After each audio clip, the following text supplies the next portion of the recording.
Hi అండి. అందరికి నమస్తే. బొమ్మాస్ కిచెన్‌కి స్వాగతం. ఇవాల్టి మన కిచెన్‌లో ఓట్స్‌తో కుకీస్‌ని ఎలా చేసుకోవాలో ఈ వీడియోలో చూసేద్దాం. ఇవి ఎంతో సాఫ్ట్‌గా, టేస్టీగా ఉంటాయండి.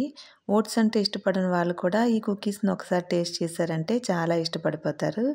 మరైతే ఇంకా ఆలస్యం చేయకుండా ఈ ఓట్స్‌తో కుకీస్‌ని ఎలా చేసుకోవాలో చూసేయండి మరి. ముందుగా ఒక బౌల్‌లోకి 50 గ్రామ్స్ రూమ్ టెంపరేచర్‌లో ఉన్న బటర్, 100 గ్రామ్స్ పౌడర్ షుగర్ వేసుకోండి. హెల్తీ వేలో చేసుకోవాలనుకుంటే మీరు షుగర్‌కి బదులు హనీ కూడా వేసుకోవచ్చండి.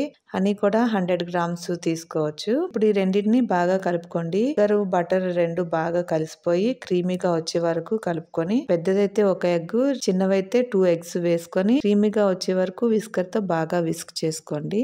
చూడండి ఇలా క్రీమీగా అయ్యాక 10 టేబుల్ స్పూన్ల పాలు, 200 గ్రామ్స్ మైదా, 150 grams oats, 1½ teaspoon baking powder వేసి ఇవన్నీ బాగా కలిసేలా చేత్తో అయినా లేదంటే స్పాచులాతో అయినా కలుపుకోండి. మైదా ఇష్టపడిన వాళ్ళైతే మైదాకు బదులు గోధుమ పిండి కూడా వేసుకోవచ్చండి.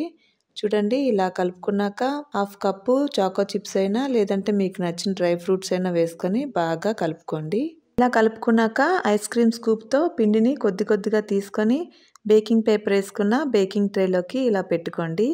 మీ దగ్గర ఒకవేళ ఐస్ క్రీమ్ స్కూప్ లేకపోతే రౌండ్గా ఉండే ఏదైనా స్పూన్తో అయినా సరే వేసుకోవచ్చండి.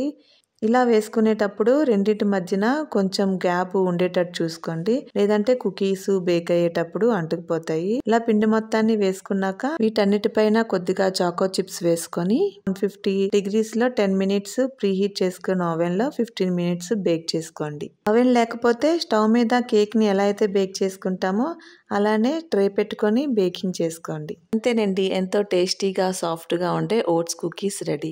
ఈ రెసిపీని మీరు కూడా ట్రై చేయండి. ఈ టేస్ట్ మీకు ఎలా అనిపించిందో కింద కామెంట్ సెక్షన్లో చెప్పడం మాత్రం మర్చిపోకండి. ఇలాంటి మరెన్నో రెసిపీస్ కోసం ఇప్పుడే బొమ్మాస్ కిచెన్ సబ్స్క్రైబ్ చేసుకొని పక్కనే ఉన్న బెల్ ఐకాన్ని క్లిక్ చేయండి. మరో కొత్త రెసిపీతో మళ్ళీ మీ ముందుకు వస్తాను. అంతవరకు సెలవు. నమస్తే.